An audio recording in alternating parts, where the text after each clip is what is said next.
తెలంగాణలో విద్యా పరిశోధన రంగాలను ప్రపంచ స్థాయికి తీసుకెళ్లేందుకు ముఖ్యమంత్రి రేవంత్ రెడ్డి లండన్ వేదికగా సరికొత్త వ్యూహం రచించారు. 900 ఏళ్ల చరిత్ర కలిగిన ప్రపంచ ప్రఖ్యాత ఆక్స్ఫర్డ్ యూనివర్సిటీని సందర్శించిన సీఎం రేవంత్ నేతృత్వంలోని తెలంగాణ రైజింగ్ ప్రతినిధి బృందం హైదరాబాద్లో ఆక్స్ఫర్డ్ కేంద్రాన్ని ఏర్పాటు చేయాలని వర్సిటీ ప్రతినిధులను అధికారికంగా ఆహ్వానించారు.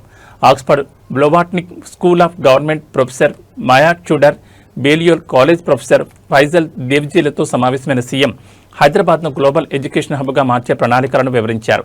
ఎగ్జిక్యూటివ్ ఎడ్యుకేషన్ రీసెర్చ్ సెంటర్లను తెలంగాణకు తీసుకురావాలని కోరగా ప్రొఫెసర్లు సానుకూలంగా స్పందించారు. డిసెంబర్లో హైదరాబాద్లో జరిగే తెలంగాణ రైజింగ్ గ్లోబల్ సమ్మిట్కు ఆక్స్ఫర్డ్ బృందాన్ని సీఎం ఆహ్వానించారు.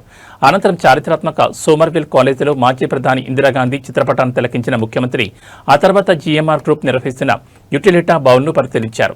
GMR corporate chairman Kiran Kumar గన్తో కలిసి తెలంగాణలో అంతర్జాతీయ స్థాయి క్రీడా మౌలిక సదుపాయాల కల్పన మరియు పెట్టుబడిపై విస్తృతంగా చర్చించారు.